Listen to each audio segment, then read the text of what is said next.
Donc à toute berzingue, c'est à Malte.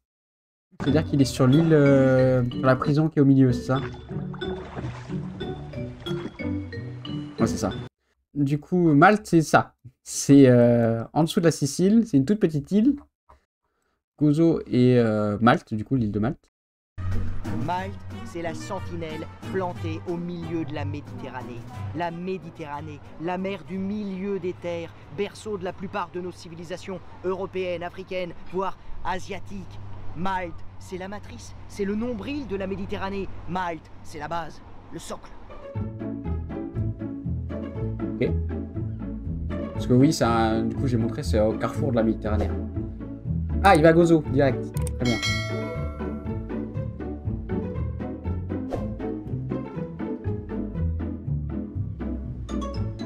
Et oui, il y a pas mal de vestiges à Malte qui ont été plus ou moins préservés.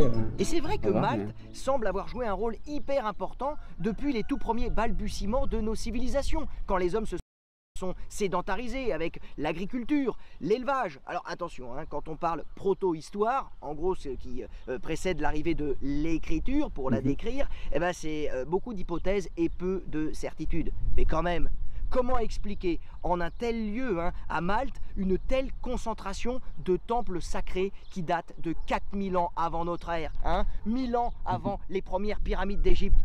C'est magnifique. Et encore. On voit l'architecture un peu, hein. Sur un mur comme ça, on peut voir.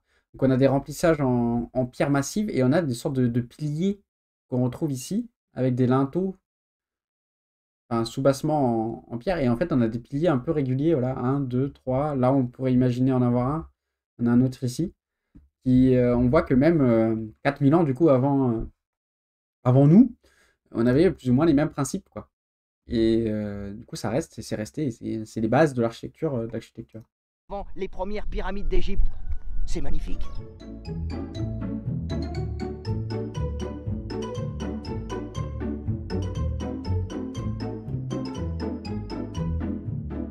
Il y en a plus d'une vingtaine qui sont parvenus jusqu'à nous ici à Malte. C'est unique pour le monde méditerranéen. Il nous prouve que ici, 4000 ans avant notre ère, eh bien, vivait déjà une population, une société hiérarchisée, capable de mobiliser des milliers d'ouvriers sacrément bien outillés pour produire de telles merveilles, de tels temples. Alors ces temples, on ne sait pas trop comment ils fonctionnaient, hein, mais il y a certainement un rapport avec le ciel, les étoiles, la lune, le soleil, ce qui prouve qu'au-delà de leurs croyances, de leurs dieux, eh bien ces populations avaient déjà des connaissances astronomiques, scientifiques certaines.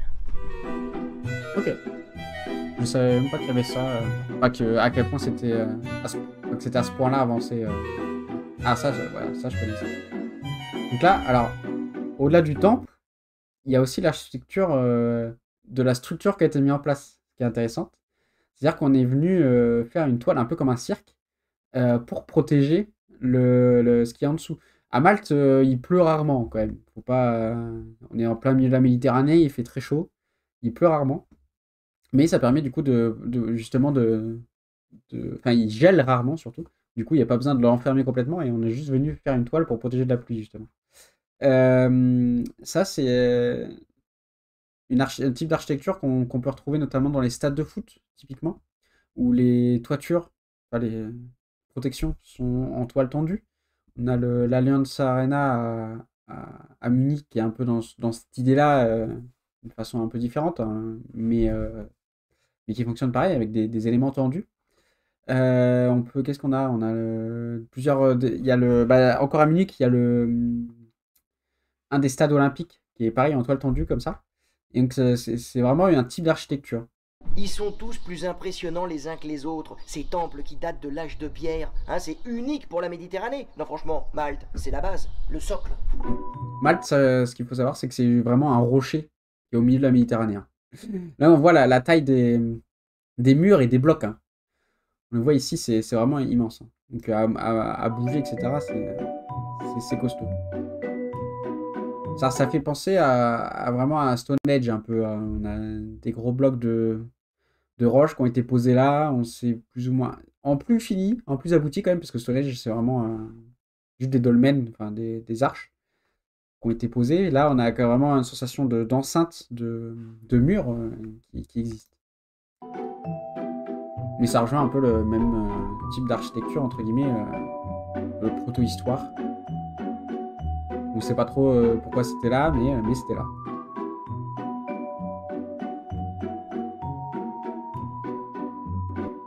Malte, c'est la base, c'est le socle. Même Ulysse, il serait venu ici pendant son Odyssée. Il aurait été retenu prisonnier par la nymphe Calypso, qui était éperdument amoureuse de lui. Ah, Calypso, c'est censé être un Malte. 7 ans, Ah ouais. d'être ici, dans cette caverne et sur cette plage. Ah, on y a été là, non? Peut-être pas, c'est peut-être pas cette grotte là, mais intéressant. Moi, franchement, j'aurais été...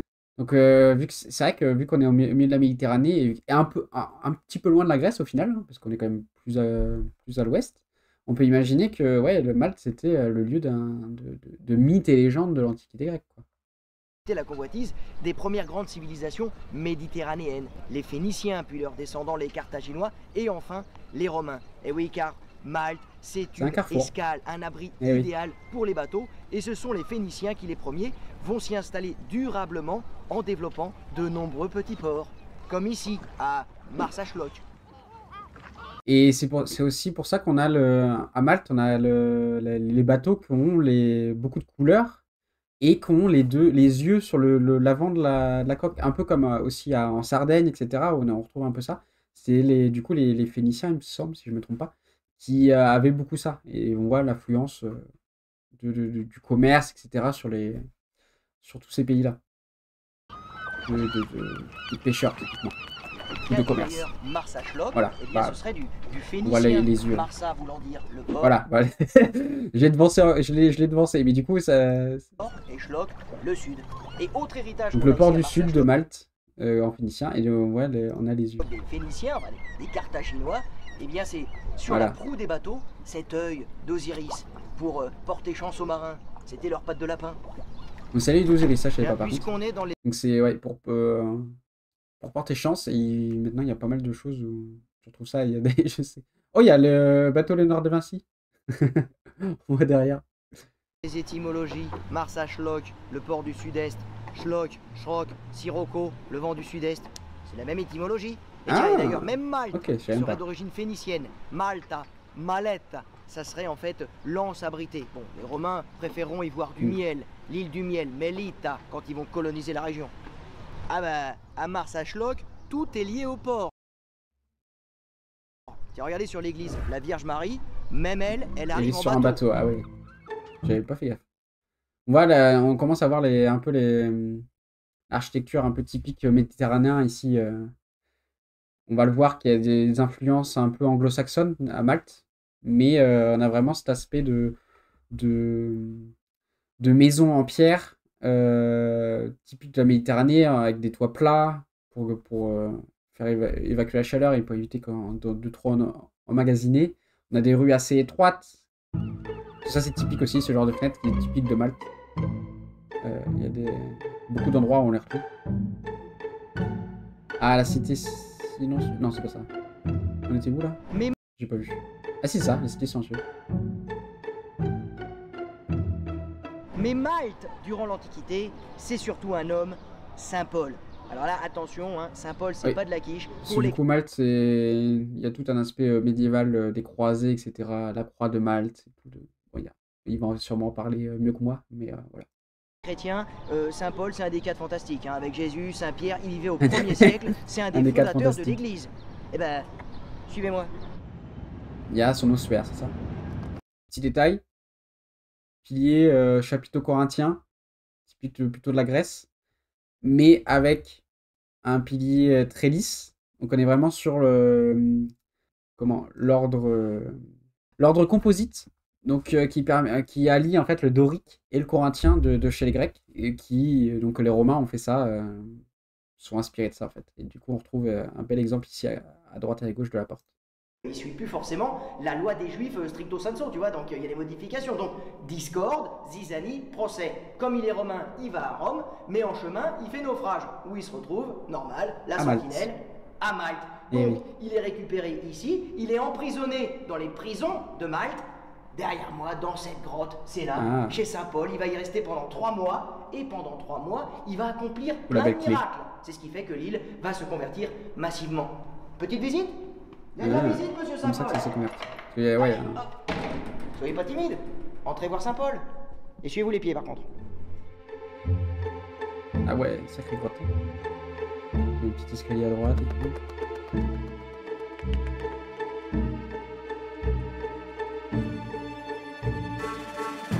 Ah, les marais salants. On y est allé aussi là. C'est peut-être pas ceux-là, mais on a... Ah si, c'est ceux-là. Donc on est encore sur l'époque... On a passé l'Antiquité, là on arrive sur le médiéval normalement.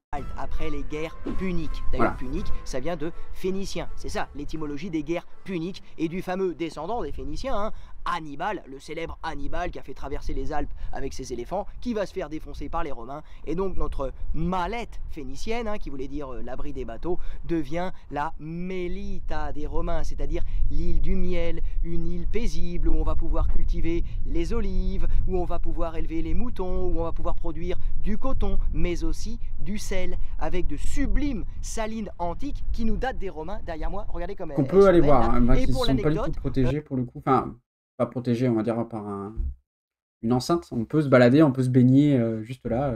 C'est vraiment chouette.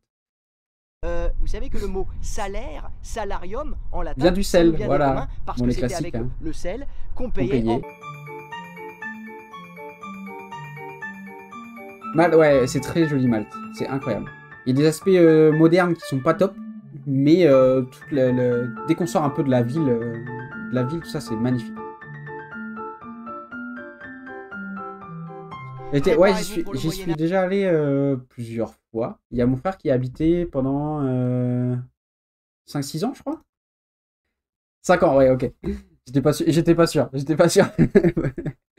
Et du coup, ouais, j'y suis déjà allé plusieurs fois. Donc j'ai pas mal visité. C'est vraiment beau. Où les populations vont se réfugier sur des hauteurs, derrière des remparts, comme ici, à Gozo. Donc là, Gozo, on est encore sur l'île au-dessus. Hein. On n'est pas sur Malte même, on est sur l'archipel de Malte. Donc Gozo, qui est une ville fortifiée. Donc on le voit ici avec les remparts, comme il disait. Avec toujours, ce qui est intéressant à Malte aussi, c'est que vu que c'est une île qui est très chrétienne, très religieuse, au final, l'élément principal qu'on a vu là à l'entrée de la citadelle, donc là on a la citadelle, et à l'entrée, en fait, c'est pas un palais, c'est une église en fait qui est derrière les remparts, qui prend l'élément. D'habitude, on a des châteaux en Europe, typiquement, on a plutôt des châteaux, on a des remparts plus châteaux, etc. Malte, c'est tellement important du point de vue religieux, etc., qu'au final, c'est l'église qui prend le pas sur le palais. Et le palais qui devait être sûrement ici d'ailleurs, ça doit être ce bâtiment-là, je crois. Mais voilà, on a vraiment cette hiérarchie qui est un peu différente à Malte. Avec du coup, il en parlait juste avant, Saint Paul qui a été faire des miracles à Malte. Enfin, Malte, au Moyen-Âge, pas son choix, mais il l'a fait quand même. Après la chute de l'Empire romain, va être convoité par de nouveaux envahisseurs. Les Byzantins, qui vont essayer de restaurer l'Empire à la sauce orientale, et évidemment, tous ces conquérants nous arrivent de la mer. La mer qui, en temps de paix, apporte les richesses, le commerce, le négoce, mais qui, en temps de guerre, nous apporte les envahisseurs. Donc, du coup, les habitants de Malte, ils vont se réfugier loin de la mer, à l'intérieur des terres, sur des points hauts, pour créer deux villes principales. En gros, pour Malte, il y aura Mdina, et pour Gozo, l'île de Gozo, il y aura Rabat, qui sera plus tard transformée en une puissante citadelle construite par les chevaliers de l'ordre de Malte. Elle est vraiment belle cette citadelle. Ça, c'est vraiment très très belle. Donc on a évidemment la pierre apparente. Qu'est-ce qu'on a? On a l'église, du coup, la façade arrière qu'on avait juste derrière, avec une coupole qu'on voit un peu dépasser là. On a le clocher qui est juste derrière, qui est très décoré. Gozo est vraiment incroyable, meilleur endroit pour chill l'été au calme. Ouais, bah oui. Parce que du coup, Gozo, ce qu'il faut savoir, c'est que Malte, il y a... Dis-moi si je me trompe, hein, Rémi, mais... Malte, on a du coup ces deux îles-là. On a la vraie île de Malte, entre guillemets, parce que c'est l'archipel de Malte, mais on a Gozo, Malte et Comino. Et on a toute cette partie-là qui est que de la ville, à Malte. Tout le reste qui commence notamment dans le centre, voilà, qui commence à être un peu plus construite, en fait, tout simplement. Donc on a plein des petites poches, on a Meleia, on a des petites poches comme ça qui viennent de se construire petit à petit. Et en fait, Gozo, c'est encore très très naturel. On voit qu'il donc il y a Rabat au milieu, mais c'est encore très très naturel et c'est pour ça que c'est magnifique quoi. C'est vraiment trop beau. On a que des belles plages, des- on a plein de plages. Les marais salants qu'il disait tout à l'heure. On a des criques. C'est vraiment très très chouette. Ah, Mdina. Très très belle citadelle encore. On va la voir. C'est vraiment, comme il disait, au milieu d'une plaine. Et voilà. C'est vraiment en haut d'un rocher. Déjà que l'île, c'est un rocher de base, mais là, on a vraiment une citadelle en haut d'un rocher. Et il y a vue sur... peut-être pas tout Malte, mais pas loin. Et vous avez entendu leur nom? Rabat pour Gozo, Mdina ici derrière moi pour Malte. Ça sonne arabe, hein? Ouais, Eh bien parce que pendant 200 ans, au 9e siècle, l'île va être conquise par les Arabes et ils vont profondément bouleverser la toponymie des lieux, le nom des villes, des villages, mais aussi la langue. Ah, clairement, le maltais, c'est de l'arabe, hein, avec quand même et des qui viennent fumer. Ah bah c'est les vacances, hein. C'est les vacances. Et il y en a toujours cet aspect très catholique, etc., avec les noms d'églises, etc. Et comme il a dit, du coup, les noms des villes, c'est très touristique, hein. Enfin, c'est très touriste, mais c'est vraiment agréable. Et voilà, on peut le prendre pour se balader, ou juste pour traverser, comme un taxi. Le contrôle de l'île à la fin du XIe siècle avec les croisades. Et oui, encore et toujours, Malte, au milieu de la Méditerranée, était sur leur route pour la Terre Sainte. Du coup, l'île va appartenir à différents conquérants occidentaux. Ça va être les Normands, les Angevins, les Aragonais, pour finalement appartenir au Saint-Empire romain germanique de Charles Quint, notamment. Mais tout ça, c'était plus théorique que concret, tant l'île de Malte était loin de tous ces conquérants occidentaux. Et oui. Mais du coup, encore cette influence chrétienne. On voit que ça... Du début à la fin. Un comté, puis un marquisat pour son suzerain occidental, où on va installer un seigneur qui va régner sur l'île au nom de son suzerain. Alors, ce seigneur, évidemment, on est au Moyen-Âge, il s'installe dans un château sur la mer, Castelmaris, que vous avez derrière moi, qui depuis est devenu le Fort Saint-Ange. Ah, donc c'était un château médiéval avant. Putain, je savais même pas. Donc avant d'être... ce seigneur qui règne sur l'île de Malte, eh bien, il pouvait rentrer en rivalité avec la noblesse locale, qui, elle, a toujours son autorité du côté de Mdina, à l'intérieur des terres. Ça pouvait friter entre les deux, ça va fragiliser Malte, ça va la rendre vulnérable, surtout qu'évidemment, au Moyen-Âge, il y a des pirates et des barbaresques qui écument cette partie de la Méditerranée. C'est vraiment impressionnant l'impact qu'une si petite île a eu sur le monde et spécialement la Méditerranée, quoi. Parce que vraiment, vu que c'est vraiment au milieu de la mer, au milieu de la Méditerranée, c'est vraiment un point stratégique et ça se ressent dans tous les conflits et la façon dont ça a été géré, quoi. Le nombre de... Là, on est déjà sur le troisième château, troisième citadelle, qui a été construite sur une île qui est plus petite que la Sarthe, quoi. Enfin, qui est plus petite que les départements français. Donc c'est vraiment impressionnant. Et toujours, hein, donc, toujours plus ou moins la même architecture, hein, des grands murs en pierre, avec une petite corniche. On n'a pas cet aspect médiéval avec nous, les créneaux, les meurtriers, etc. Là, on l'a pas trop. C'est vraiment juste des murs pour se défendre. Il y a très peu d'aspect d'attaque, j'ai l'impression. C'est vraiment que de la défense. Et de la visibilité aussi, de cette notion-là de regarder où est-ce que ça a été... Enfin, de regarder l'ennemi, d'aller voir l'ennemi.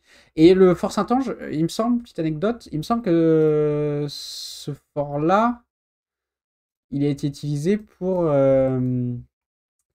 filmer Game of Thrones. C'est celui-là, il me semble. Donc il y a un couvent, du coup, qui a été utilisé. Donc c'est sûrement pour la famille Tyrell, ça c'est vu la typologie avec les arbustes, etc. Ça a l'air d'être ça. La porte de Mdina, du coup, la citadelle où il parlait tout à l'heure. La place Mesquita à Mdina encore, donc Mdina qui est vraiment... Ils viennent de filmer un bout de Gladiator 2. Ah oui, c'est vrai qu'il y a Gladiator 2. Putain, ils ont filmé ici aussi. Ah ouais. Incroyable. Le fort Ricasoli à La Valette, ok. Eagle Street. Le palais Verdala, ok. Ah, le fort Manuel. C'est le fort Manuel qu'ils ont utilisé, du coup. Donc le fort Manuel qui était... Donc, qui est le fort abandonné, là, que je disais tout à l'heure, où on peut se baigner. Donc c'est le donjon, du donjon rouge, dans Game of Thrones. C'est ici que Arya, après avoir chassé un chat dans les chambres souterraines, surprend le maître Varys et Illyrio en train de comploter contre le pouvoir du trône. C'est également ici que Ned Stark est emprisonné avant d'être mené pour être exécuté. Incroyable. Durant la Renaissance, c'est Star Wars c'est l'Empire contre-attaque. Oui, on l'a vu, les chrétiens avaient repris le contrôle de l'île de Malte à la fin du XIe siècle, sur la route de la Terre Sainte. Eh bien, autour des années 1500, c'est la revanche des musulmans, en particulier avec les Ottomans. Donc Malte qui est toujours aussi, ce qui est un point stratégique, donc qui est quand tu l'as c'est bien, quand tu l'as pas c'est chiant. Mais du coup, grosso modo. Charles Quint est le suzerain de l'île de Malte et dont Lui il est bien, l'empire s'étend en Europe de mais les Vienne autres ils en ont jusqu'à ras le Madrid. cul. Il voit la menace que représente Soliman le Magnifique et c'est là où il va avoir une idée de génie, celle d'offrir l'île de Malte à un ordre militaire de chevaliers hyper puissants, les Hospitaliers de Saint-Jean. En gros, pour la faire courte, cet ordre religieux et militaire, il est né au XIIe siècle à Jérusalem, juste à côté du Saint-Sépulcre, et au départ, il soignait les pèlerins. Mais très vite, ils vont devoir les protéger. Il y a déjà 3 forts à Malte. Donc imaginons t'en passes un, potentiellement l'armée peut se rattraper sur les 2 forts arrière, plus dans les terres. Et en plus, ils en font un 4e sur le bout de la presqu'île de la Valette. Qui est-ce que tu vas attaquer ça? Déjà, il faut avoir suffisamment de bateaux. Ensuite, il faut avoir suffisamment d'échelles ou de moyens de monter les grandes murailles. Plus, après, il faut avoir assez d'hommes qui restent pour pouvoir prendre la ville.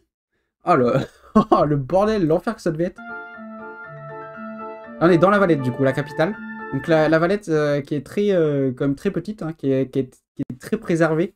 Donc il y a beaucoup de choses qui sont... Enfin, je me demande si la Valette tout entière n'est pas classée, au monument historique, ou à l'UNESCO, je sais plus. Mais qui est très... vu que c'est une presqu'île, en fait, un peu. Donc ça fonctionne un peu comme une presqu'île.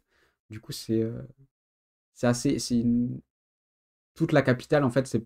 La capitale en elle-même, c'est pas la Valette, c'est un peu toute la ville qu'il y a sur Malte. C'est ça qui forme l'ensemble. Mais qui est composé de plusieurs villes, en fait, avec des noms différents. Voilà, on a Siema en face, qui est, je pense, le point le plus... qui bouge le plus actuellement à Malte, enfin, avec plus haut. Enfin, là, c'est le centre historique. On peut comparer ça au centre historique des villes un peu européennes qui sont concentriques. Là, on n'est pas du tout là-dessus, vu qu'on est sur une petite île avec des côtes.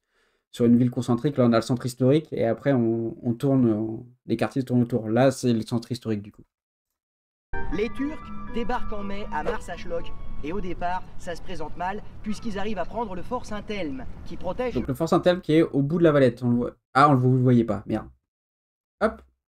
Le fort Saint-Elme qui est du coup au bout là, du port, de la Valette. Que le rapport de force est très déséquilibré. Hein. Il y a 40 000 Turcs contre seulement 600 chevaliers, quelques milliers de mercenaires et les civils maltais qui s'organisent comme ils peuvent. Malgré l'effort, effectivement, si t'es 10 fois moins nombreux, bon, c'est short. Pendant 4 mois, cette bataille, ce grand siège, c'est le Verdun du XVIe siècle. 4 mois, et 600 mois, ouais. Enfin, les Européens envoient une armée de secours qui oblige les Turcs à battre en retraite. C'est la victoire, mais à quel prix? La moitié de l'armée turque a été décimée, plus de 23 000 combattants, 300 chevaliers sont morts, près de la moitié des chevaliers, aussi quelques milliers de mercenaires et près de 7 000 Maltais qui meurent sur une population estimée à 20 000 habitants. C'est quasiment la moitié. Ça a été terrible, mais c'est la victoire. Et désormais, Birgu, la grande ville portuaire de l'île de Malte, sera désormais dénommée la Victorieuse, Vittoriosa. Vittoriosa, qui va sûrement donner Valletta après. Je sais pas comment, mais... Je peux remettre ma caméra, c'est bon. Bam, mort aussi.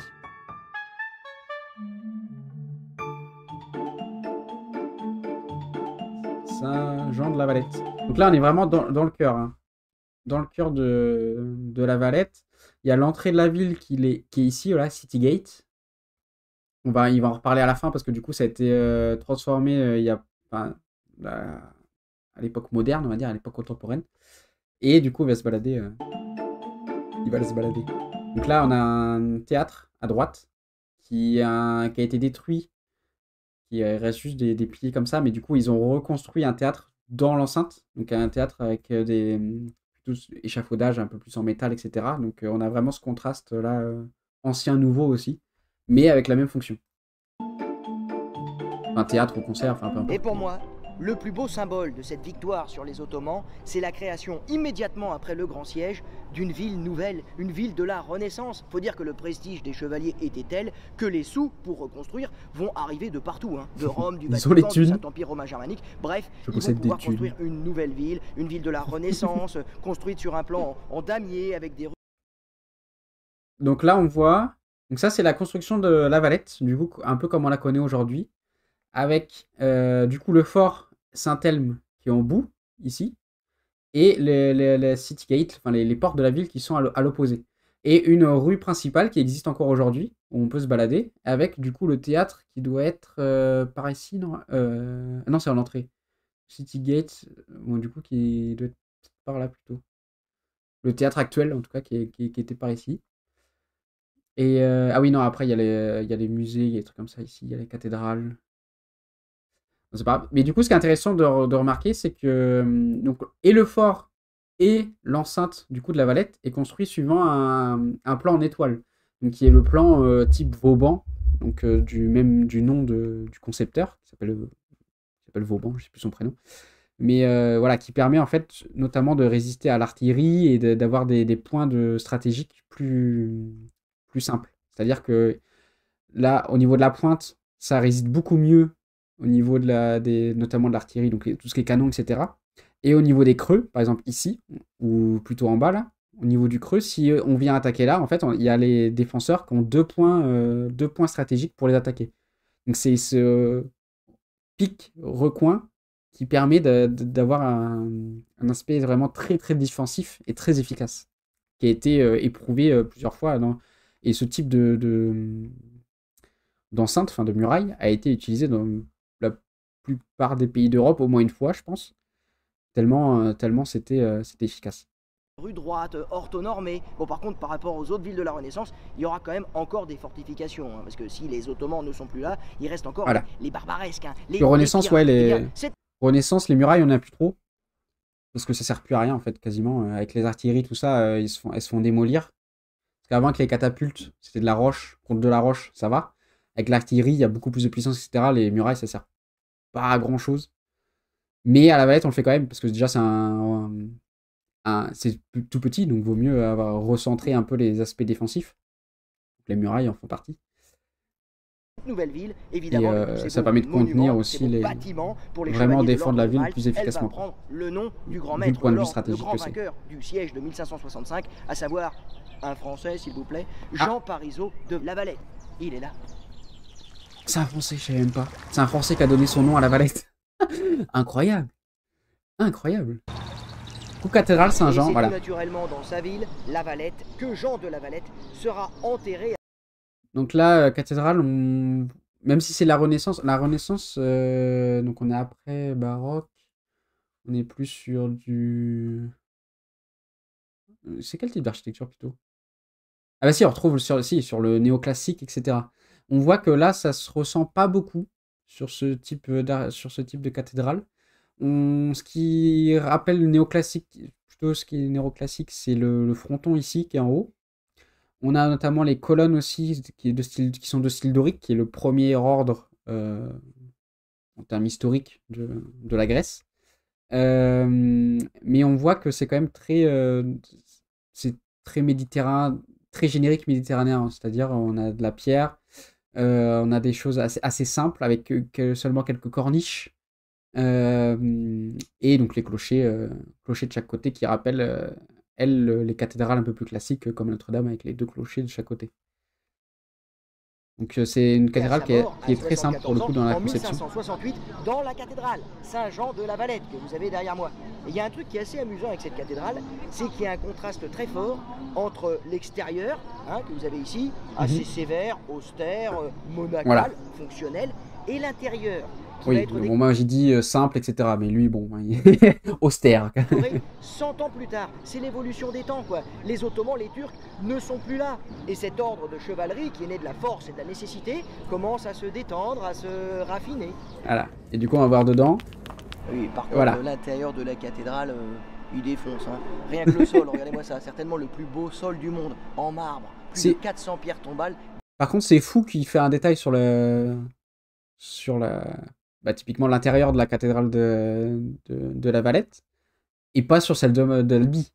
À Albi, t'as des peintures de partout, etc. Et il n'en parle pas dans son à toute berzingue. J'ai toujours pas compris. Des chevaliers de l'ordre, c'est sublime. Et sur les côtés, 8 chapelles Ah oui, qui correspondent évidemment.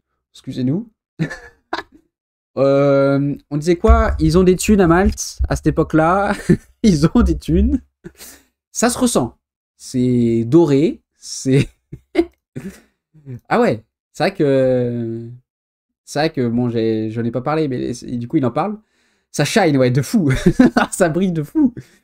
Ah ouais, c'est vrai que la différence entre l'extérieur et l'intérieur, là, on la voit bien. On la voit bien. Ah oui, oui, c'est vrai que maintenant, vu comme ça, Évidemment petite diff, aux 8 petite diff, principaux pays petit d'origine en contraste. Europe des chevaliers. Sublime. Ah, les Vatican, tout ça, à l'époque, ça avait de l'argent. Hein.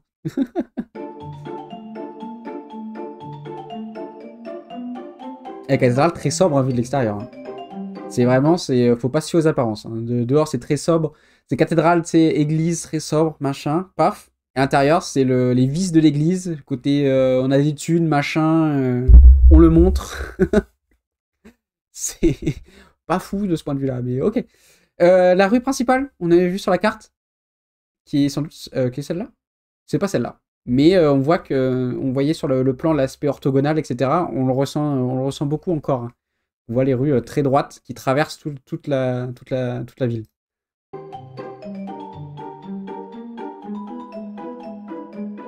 C'est peut-être celle-là, je sais plus. Malte, à l'époque moderne, c'est une île qui va enfin pouvoir respirer, surtout après la défaite définitive de la flotte ottomane à la terrible bataille de Lépante en 1571. Donc ça y est, l'étau se dessert pour nos chevaliers de l'ordre de Malte qui vont pouvoir améliorer, consolider les fortifications de leur île, de leur couvent. Et oui, attention, n'oublions pas que nos chevaliers sont avant tout des moines, donc ils vont améliorer leurs bâtiments conventuels, à l'image de cet hôpital incroyable de la fin du XVIe siècle, 155 mètres de long avec tout le confort. Regardez, ah ouais, il y avait donc des lits avec des latrines pour chaque malade qui recevait aussi des repas avec des couverts en argent. La classe, le luxe, enfin l'argent surtout à l'époque, on pensait que c'était ce qu'il y avait de plus hygiénique et surtout ça se nettoyait très facilement. Voilà pourquoi c'était en argent quoi. Incroyable. Magnifique cette salle pour le coup. C'est vraiment, on est sur du... Alors il y avait sûrement potentiellement des planchers qui étaient mis au-dessus. Ou en tout cas on pouvait en mettre si besoin. Je pense que c'est comme ça que ça a été pensé la salle, la pièce là. Donc on pouvait mettre des lits avec du coup les latrines comme il disait. Et il y avait potentiellement un plancher qui était possible au-dessus pour rajouter des malades. C'est vraiment très très très très beau. Et on voit du coup la charpente en bois qui fait la toiture là, qui est très rectiligne. D'habitude, enfin, typiquement Moyen-Âge, donc là c'est après, mais typiquement Moyen-Âge, on a cet aspect un peu plus de voûte en ogive ou en plein cintre, peu importe.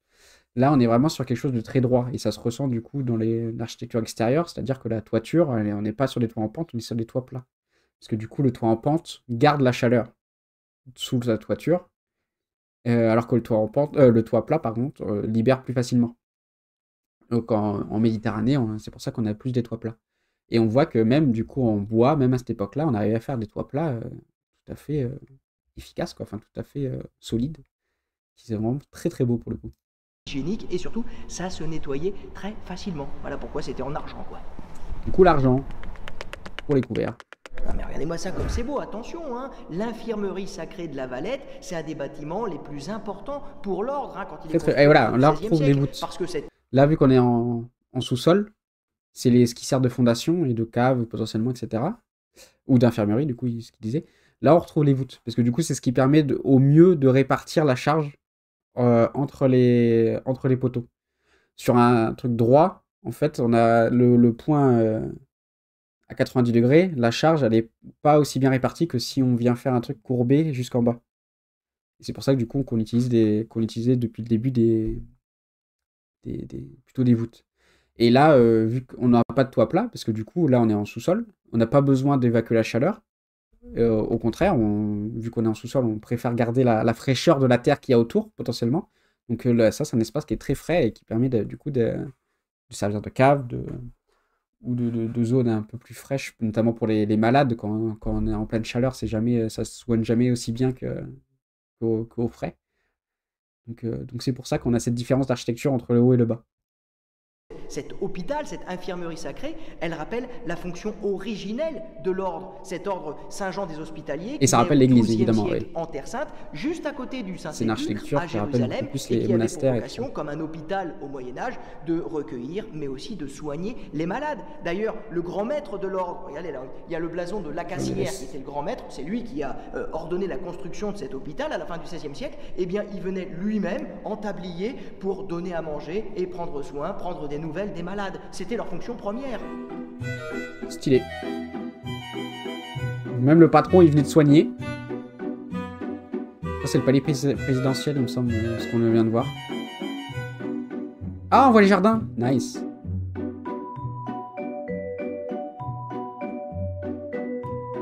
Alors, qu'est-ce qu'il va nous montrer avec les jardins? Du coup, les jardins... Ah, il prend le... Les jardins, ici, on a, sur la gauche, en contrebas, on a des tirs de canon qui sont faits à midi, il me semble. Où, en fait, on peut voir, du coup, les canons tirer. Alors, ils tirent pas des boulets, évidemment, c'est juste des trucs à blanc, quoi, au final. Enfin, juste des gros pétards, quoi. Mais, du coup, il y a la relève de la garde avec, du coup, les artilleries qui sont tirées. C'est vraiment, vraiment chouette. Et les jardins qui sont magnifiques. Il y a vu, du coup, sur la citadelle, enfin, le fort... comment on l'a appelé tout à l'heure? Saint-Ange? Saint-Ange? Je sais plus. C'était quoi en face déjà? Fort Saint-Ange, oui, c'est ça. Sur le fort Saint-Ange, il y a des vues du coup sur la mer, au plus loin, sur le port, c'est vraiment magnifique. Là, on voit les vues à gauche. Donc lui, il nous montre pas, mais il descend par là. Avec un escalier, un ascenseur du coup moderne pour le coup. Et retourne vers les trois cités. Malte, à l'époque moderne, c'est une île qui va donc pouvoir respirer, ce qui va permettre à l'ordre des chevaliers de continuer à développer et à moderniser leur flotte maritime qui va devenir la plus puissante et la On plus entend les églises en fond. de toute la Méditerranée. Elle va même servir si vous tendez l'oreille, toutes les églises, tout ça, le nombre d'églises qu'il y a. Notamment. On entend Eh bien, tout. la flotte maritime des chevaliers de l'ordre, elle était ici, derrière moi, dans l'anse des galères. Ça c'est joli ça. On aime les petits plans. Ici on aime les petits plans. Alors, je vais essayer de bien le mettre. Des chevaliers de l'ordre, elle était ici. Bam. Alors les petits plans. Les petits plans, toujours des petits plans. Alors du coup, la Valette ici. On a là le fort Saint-Ange juste ici. On a le fort Manuel juste ici où on peut se baigner là. On a le Siema actuel qui est par ici. La ville du coup qui est là. Enfin la ville, les portes de la ville pardon qui sont là. Ville de Malte. De la ville de la Valette pardon. Et du coup, on a les trois cités. Donc, actuellement, on appelle le quartier des trois cités, c'est ici, ici et cette pointe-là. Ça forme les trois cités. Donc là, on voit qu'à l'époque, c'était vraiment, ça n'en prenait que deux. Et avec une grosse enceinte encore en étoile, hein, on le voit. On le voit très bien, là, une grosse enceinte en étoile. Pour protéger pour protéger la ville, hein, tout simplement. Et on voit que vraiment, c'est à prendre. On a un en bas, deux ici. Potentiellement, la ville, c'est une citadelle aussi, donc 3. On a 4 avec le Saint-Ange. Et 1, 2, 3, 4. Et 5 avec le fort, du coup, ici, Fort Sainte-Margaret, plus la cité en étoile. Donc, va prendre ça. Va prendre ça. Ah, il y a le port français, apparemment. Ah, putain, il y avait des ports en fonction des nationalités. On voit que ça, c'est un carrefour commercial. Par sa position. Hein. De toute façon, c'est pour ça que Malte, ça a été... il y a eu énormément de... Ça a été un truc stratégique, c'est que c'est un carrefour commercial, militaire, défensif. Genre, il y a tout. Donc il y avait un port français, un port gallois et un port anglais ici. Donc c'est ce qui forme les trois cités au final. Hein. Ces trois ports-là. Hein. Derrière moi, dans l'anse des galères, qui était la plus abritée de Birgou, pardon, de Vittoriosa.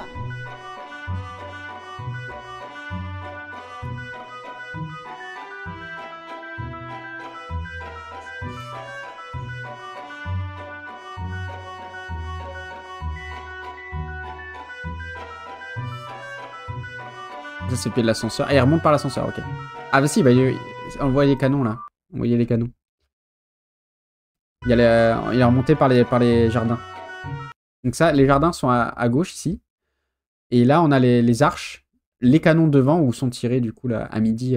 Il y a la relève de la garde plus les canons qui sont tirés.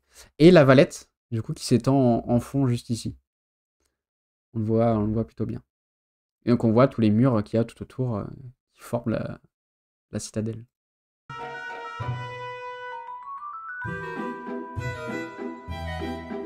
Théâtre Manuel. Magnifique théâtre. Mais du coup, à l'époque moderne, dans cette île apaisée où le commerce renaît, eh bien, Malte va un petit peu perdre son côté sévère, monacal, voulu au départ par les chevaliers. Et oui, les temps changent. L'opulence entraîne de nouvelles distractions, de nouveaux plaisirs. Les nobles, les bourgeois et même les chevaliers commencent à se mélanger. On découvre de nouvelles activités. Et surtout, le siècle des Lumières fait que nous arrivent d'Europe avec les nouveaux chevaliers de nouvelles distractions comme les théâtres. Et d'ailleurs, c'est pour moi le plus beau symbole de cette société en mutation au siècle des Lumières, c'est le théâtre Manuel, ici, formidable, très beau des théâtre, plus vieux théâtres d'Europe, 1731-1732, où figurez-vous que les chevaliers de l'ordre avaient toujours les plus belles places au spectacle. Évidemment. Ça commence. C'est très beau. On voit les loges là. Le plafond qui est magnifique. On voit que, ouais, ce qu'il disait, les distractions, enfin l'argent plus les distractions, et on découvre de nouvelles choses, de nouveaux arts. Mosta, il y a Mosta, est-ce qu'il va en parler? Il y a Mosta sur la carte, hein, je sais pas s'il va y aller. Là c'est Mdina, la cité silencieuse. Donc l'une des citadelles au centre de l'île. Malte, à l'époque contemporaine, c'est d'abord la conquête de l'île par Napoléon à la fin du XVIIIe siècle sur sa route pour l'Égypte. Mais il faut dire que depuis l'époque moderne, Malte et la France entretenaient des rapports, des liens de plus en plus étroits. Oui, parce que bien souvent, le grand maître de l'ordre, c'était un chevalier français. Donc l'intérêt de Malte et l'intérêt de la France devenaient de plus en plus convergents. Un exemple, une anecdote. En 1763, quand Malte a voulu acheter la Corse, la France a mis son veto et se l'est gardé pour elle. Bref. Malte a voulu acheter la Corse. Quoi? Oh, cette anecdote de fou. Anecdote de fou. Le Malte a voulu acheter la Corse. Mais quoi? Napoléon et la France, mais ça va pas être une histoire d'amour. Hein, parce que oui, bah en même temps, Napoléon, si c'est... la religion va être interdite en France. Les biens du clergé vont être confisqués en France. Et quand on va vouloir en faire autant ici, à Mdina, dans le couvent des Carmélites, où on va vendre les biens du clergé aux enchères, là, les Maltais... ça va pas le faire, ils vont vraiment se révolter, ils vont résister et ils vont chasser les Français pour se jeter dans les bras des Anglais. Donc point de vue convergent, enfin intérêt convergent, jusqu'à ce que la France devienne laïque et qu'on sépare du coup l'Église de l'État. Du coup, l'Église reléguée un peu, pas au second plan, mais un peu reléguée par rapport du point de vue politique.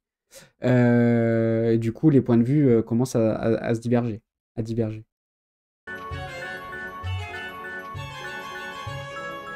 Je crois qu'il n'y aura pas de Mosta, du coup. Je vais devoir rajouter le petit point Mosta.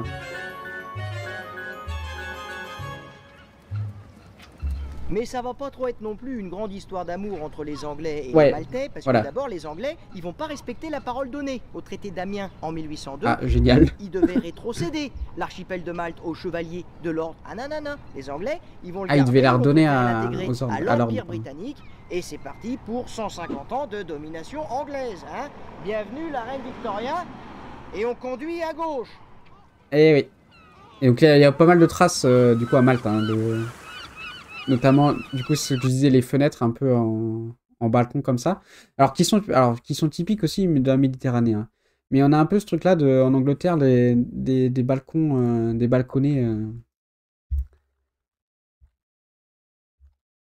Il me semble. Après, du coup, c'est peut-être à cause de l'influence... Ah, ouais, non. Est-ce que j'ai des trucs? On va pas les avoir, les balconnets. Je sais plus.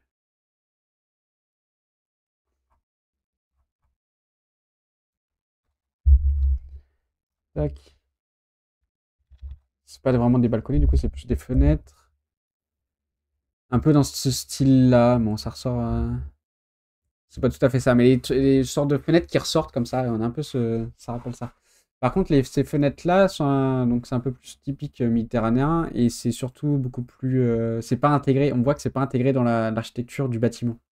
Il y a des choses qui ont été mises en place, donc c'est les pierres qui sont en dessous. On les voit ici.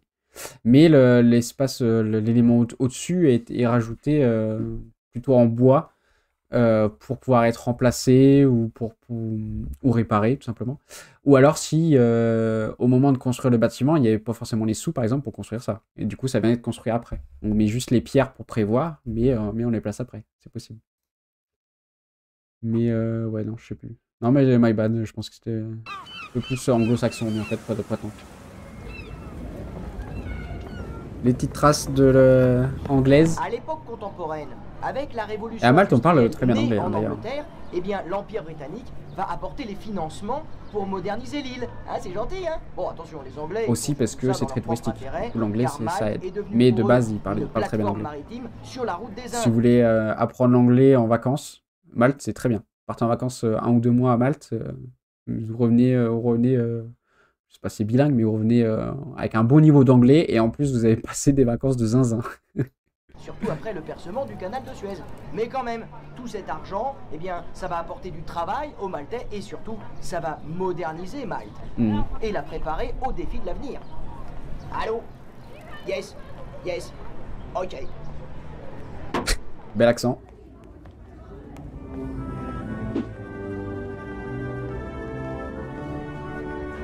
Bah quand même. Apprendre l'anglais, non? T'es obligé. En fait, en vrai, il y a beaucoup de gens qui parlent anglais, non? Donc, du coup, après, c'est l'accent. Par contre, t'apprends avec un accent. Enfin, t'apprends avec un accent. Comment? Tu t'entraînes avec un accent qui est pas forcément très typique anglais, quoi. Mais pour apprendre l'anglais, non? Ah ouais, non? Moi, je pensais. Moi. Les fameux canons.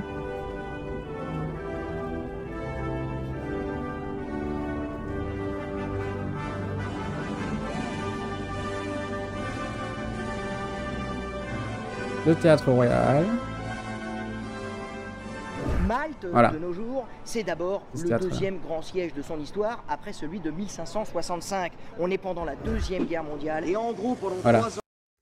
L'opéra qui a été détruit, et du coup, ils ont fait un théâtre refait un théâtre de... Les ports, les aérodromes de l'île vont être recouverts sous un tapis de bombes. Plusieurs bombardements par jour, ça va être terrible. Et pour moi, symbole de ces destructions, eh bien, il est derrière moi avec l'ancien opéra royal des Britanniques qui datait du 19e siècle et qui va être réduit en cendres, en ruines. Alors aujourd'hui, il y a une scène à l'intérieur, c'est assez charmant. Mais regardez-moi ces destructions qui montrent à quel point Malte a souffert pendant la Deuxième Guerre mondiale. Ne vous pas parler de Mostar, ça veut dire. Ce courage sera récompensé. Il en parle là de la guerre. Sur le drapeau de Malte, il y a la croix du roi Georges. Voilà, pour les féliciter d'avoir tenu, d'avoir résisté.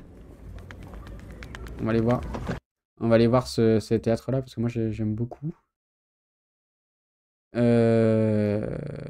Malte, tac.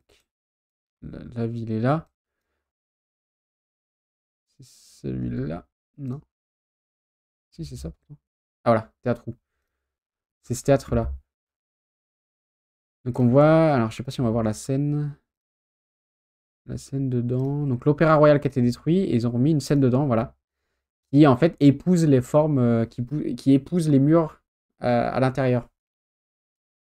Donc c'est plutôt chouette. Ça a été préservé, et vu qu'on est en contrebas, vu que de l'extérieur on est en contrebas, bah, on voit que les structures, les gradins qui ressortent, mais on voit pas tout à fait la scène, donc c'est quand même très très chouette. Voilà, c'est très bien fait. Ça permet du coup de préserver le même usage, tout en ayant un truc plus moderne, et qui servent tout autant. Et donc, du coup, en allant avec la guerre, avec les bombardements, on a la ville de Mostar, qui est ici, avec la... Alors, c'est quoi, c'est une cathédrale? Sanctuaire Sainte-Marie, voilà. Le sanctuaire Sainte-Marie, où, en fait, qui a été... il y a un obus qui a été lâché sur ce sanctuaire, sur cette église. Et en fait, si on regarde... normalement, voilà. C'est ça, non? C'est celui à droite ou celui à gauche? Je crois que c'est celui-là. Ici, en fait, on voit que ça a été en partie détruit. Et en fait, il y a un obus qui a traversé cette coupole et qui s'est écrasé dans l'église sans éclater. Ce qui a donné, en fait, et donc évidemment, il a été désamorcé hein, maintenant, aujourd'hui. Et en fait, on a l'obus qui a traversé la coupole pendant que ça a été bombardé. Donc on a des traces, du coup, au niveau de la coupole, on a un endroit où on voit que ça a été réparé. Et l'obus qui est visible à l'intérieur de l'église. Donc qui n'a pas éclaté. Un peu c'est vu comme un miracle, un miracle de la chrétienté, quoi, du sacré. Je sais pas si on va voir. Normalement, c'est ce trou-là. Hein. Il semble que c'est ce trou-là. Ou peut-être à gauche. Je sais pas lequel des deux. Il n'y en a pas un autre, non? Non, c'est un des deux là. Je sais plus lequel c'est, mais du coup, c'est là où l'obus a traversé tout simplement la coupole sans exploser. Et c'est assez fou. C'est assez impressionnant de voir cet obus-là. Enfin, quand on connaît l'histoire, c'est assez impressionnant.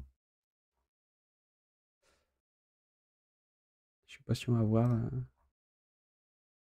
Non, il n'y a pas d'autres photos. Non, il n'y a pas de photos. Mais voilà, maintenant vous avez une petite anecdote si jamais vous allez à Malte, à Mosta. Vous pouvez dire oh, l'obus, il a traversé, c'est l'obus qui a traversé la coupole. Et on va terminer avec Malte aujourd'hui. Malte aujourd'hui, c'est une île qui a réussi à obtenir son indépendance. Ah oui, c'est ça. Alors, attends, je vais chercher l'histoire, ce sera plus simple. On va chercher l'histoire. Ouais, ce sera plus simple. Puisque là, j'ai raconté, mais. Il y avait des gens à l'intérieur. Alors.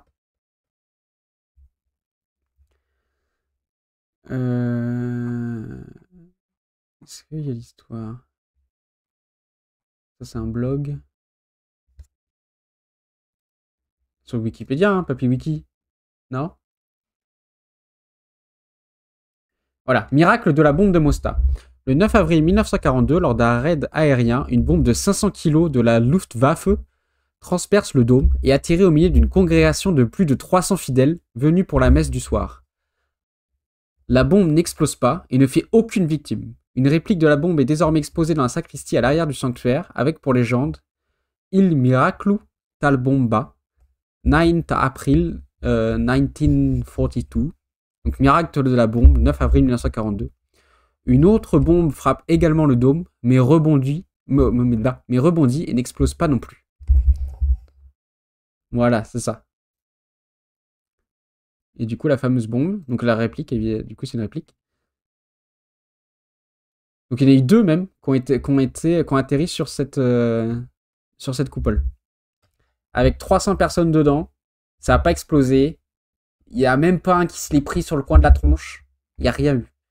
Donc c'est vraiment un miracle. Voilà, c'est ça l'histoire. C'est mieux quand il y a toute l'histoire quand même, effectivement. Des Anglais en 1964 et qui est aujourd'hui une république. La belle grue girafe derrière. Un animal typique de Malte. Intégré à la communauté européenne depuis 2004. Et sa position géographique au cœur de la Méditerranée en fait toujours une plaque tournante maritime de première importance. Et pas seulement pour les échanges et le commerce, mais aussi pour les activités nautiques. Et que dire de son patrimoine? Que dire de son histoire? Que dire de son climat? Ah non, franchement, Malte, molto bene. Pourquoi il termine par un italien? Comment ça? Il termine le reportage sur Malte par de l'italien. Comment ça? Enfin, il termine pas du coup, mais... Le Parlement. Voilà, et donc je sais pas si on va montrer... Ils vont peut-être pas montrer la porte, mais du coup le Parlement a été construit plus ou moins en même temps que la porte à gauche ici. Et pour moi, le plus beau symbole de ce pays qui a réussi à faire de son passé une force pour son avenir, c'est son Parlement magnifique que l'on doit à Renzo Piano et dont les formes rappellent évidemment les fortifications qui ont fait le prestige de La Valette. Voilà le trait d'union entre les Maltais d'aujourd'hui et leurs glorieux ancêtres. Et c'est là où du coup le talent d'un architecte est mis en œuvre. C'est-à-dire que c'est un parlement, donc c'est quelque chose de très, très utile, très, très important. Déjà, il est situé à l'entrée de la Valette, donc juste derrière les remparts. Et en plus, sa forme rappelle tout simplement un autre, comme si c'était un bout de rempart en fait qu'on était venu habiter. Et Renzo Piano est très très fort pour ça en fait tout simplement. C'est-à-dire qu'il y a quelque chose de très harmonieux dans ce qu'il fait entre du coup on va regarder ses œuvres, entre du coup le contexte et son architecture. Donc là, Malte, donc on a dit que des citadelles, pas que ça, mais des citadelles, de la pierre, des choses très, très massives. Et donc ça se retraduit par cette architecture-là. Ça se traduit aussi sur la porte. On le voit un peu à droite, c'est vraiment la continuité d'un rempart qui est mis en avant avec deux colonnes enfin deux éléments ici Ah, vous ne voyez pas, merde. Sur la droite, deux éléments ici. Ah ici, qui permettent de rappeler un peu cet aspect de porte, tout simplement. Là, voilà, le Parlement qui est ici. Donc, qui est très massif, mais qui, donc, par quelque chose de très fin au-dessus, très fin en dessous, apporte de la légèreté. On a vraiment quelque chose de massif qui flotte un peu sur le sol. Je crois que ça va être la fin. Là, ouais. Voilà pour Malte. Oh, vous me connaissez, hein, je peux pas m'empêcher de piloter. Et comme d'habitude, il va falloir que je sifflote. Allez. La petite Daitsa Talpas. Daitsa Talpas. Je suis un pilote professionnel de Daitsa Talpas. C'est marrant, hein, chez les marins, cette manie de siffloter quand ils pilotent. Il y a pire comme vue pour un samedi soir. Il me fume. Ok. Voilà pour la visite de Malte avec Laurent Dutch. Donc pareil, comme d'habitude, si vous voulez vous abonner à sa chaîne, n'hésitez pas. C'est que des reportages du coup sur des villes. Il a fini à Patcheville, ouais, sûrement, ouais. Ça, il ne montre pas, mais le soir, après, il y a sûrement du Patcheville. Patcheville, du coup, c'est le quartier où il y a tous les bars, discothèques, etc. de l'île. Malte qui est très très chouette, hein, vraiment, pour passer des vacances, etc. C'est vraiment le top du top.